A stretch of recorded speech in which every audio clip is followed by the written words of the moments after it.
Okay, controlling program development, debugging. Okay, debugging is one of the most important activity that auditors look for in the production environment. You can go into debug mode even if you don't have access to a particular table. You can go to the debug mode in the system and make the changes to the table. Okay, the same thing happens with programs.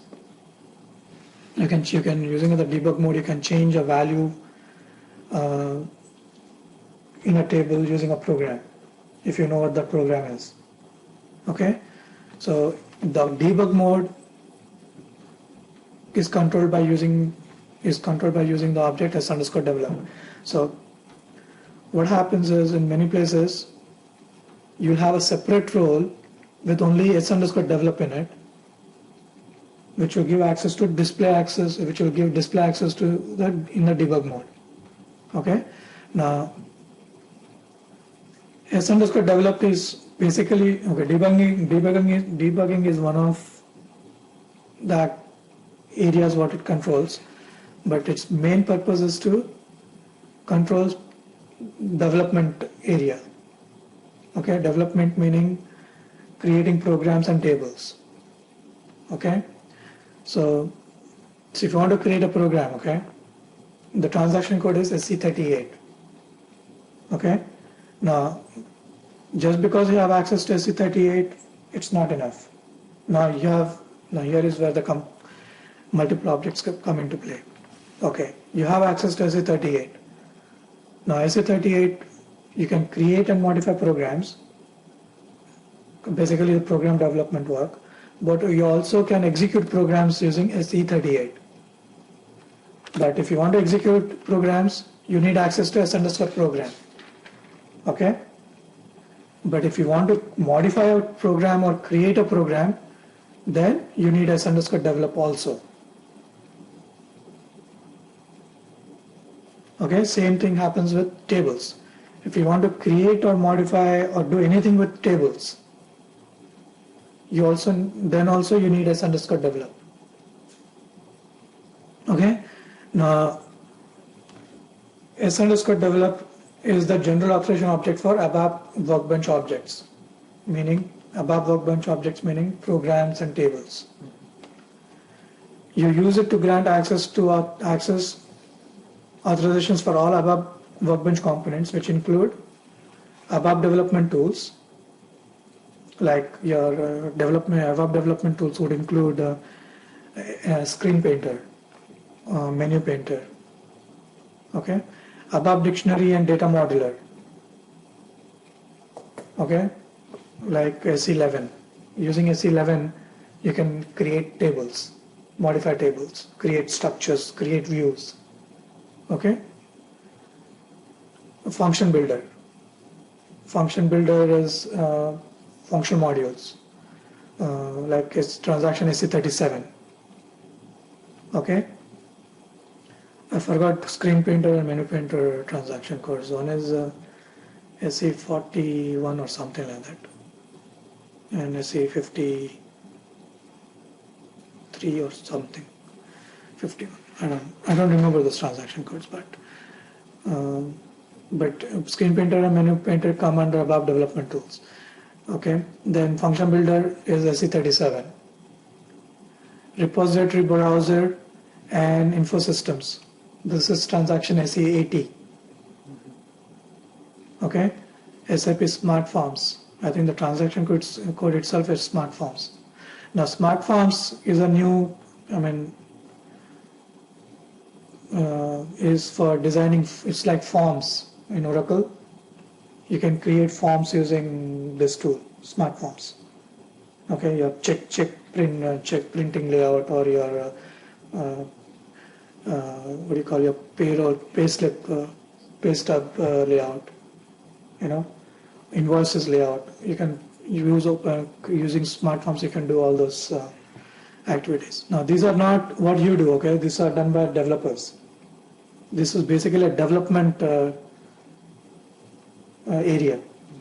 Okay, so but all these transaction codes like SC38, SC11, SE43, 41, SE37, SE80, smart forms, they all need S underscore develop object. Okay.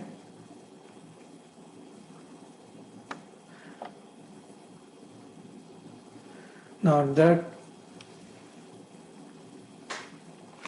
are about 4 or 5 fields in this object. Okay. S underscore develop has, I think, 4 or 5 fields, out of which 2 are the most important ones. One is the activity field, because activity field controls what you can do. Like you can you create a program, can you create a table, can you modify a table, can you modify a program? Okay. Now, there's another thing that you need to know. Okay. It's not only having access to this developer key, okay, S underscore develop object, okay. When you want to do some development work in the system, SAP also asks you for something called as a developer key. Remember that, a developer key. So that is given to you, not you, to the developers by the basis team. So they have to go to service.sap.com and apply for that key. Okay, so they'll have to enter what system, some information they have to enter there, and SAP will automatically generate a key, developer key, and the user has to put it in the system. Once it does that, then S underscore develop will come into play. So if the user does not have a developer key, you cannot do any development work. Period. Even if he has access to SE38, you cannot modify transaction codes, programs, you cannot modify the tables. Okay, you cannot create a program, you cannot create a table. Okay? What's the object key for this?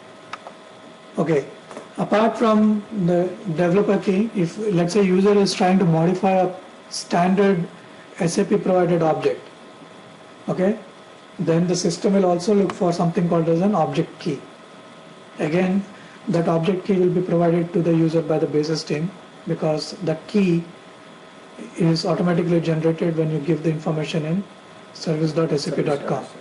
Okay, but as a security administrator, you probably will not do this kind of work. The basis team does it. Okay, now S underscore develop.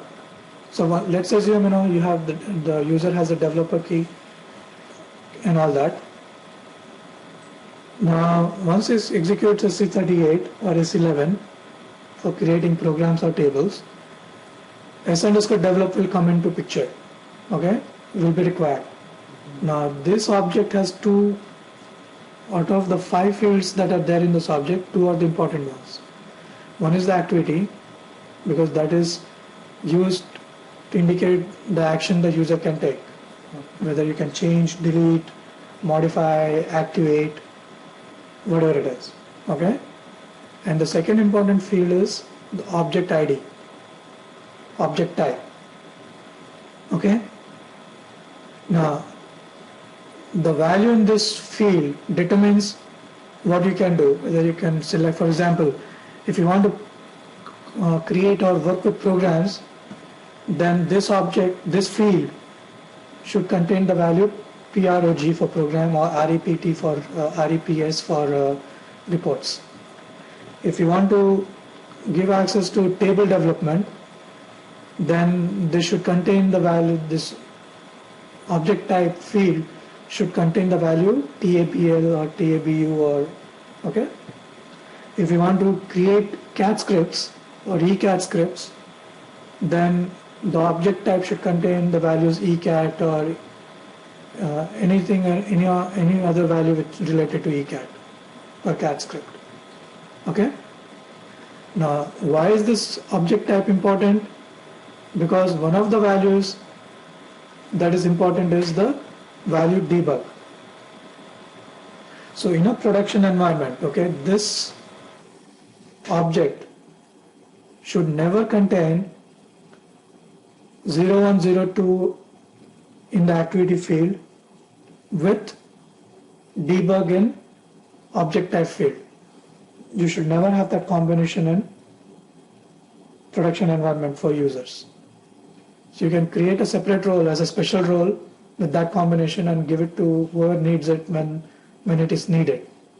But generally, that combination like 01, 02, debug, that combination should not be there in any role. Okay, because debug mode means you go to the source code level and make the changes instead of using the transaction codes or programs. Okay? Okay, from a production perspective, be aware of everyone who has access to s_develop authorization. Okay? Normally, authorization object s_developed is not required by anyone in the production, because in production, no development work should be done. Okay, so it should not be needed. Only instance where it could be needed is when you want to give debug access. And the debug access is not associated with any transaction code, okay? It is associated with everybody, all transaction codes.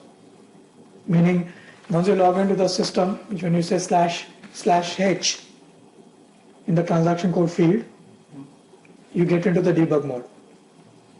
Okay? So you can be in any transaction code and do /h, you get into the debug mode. Okay?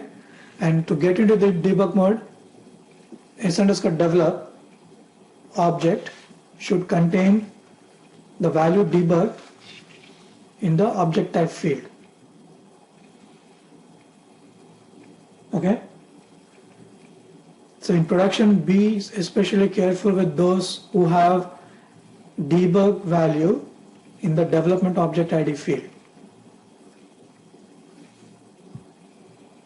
Okay?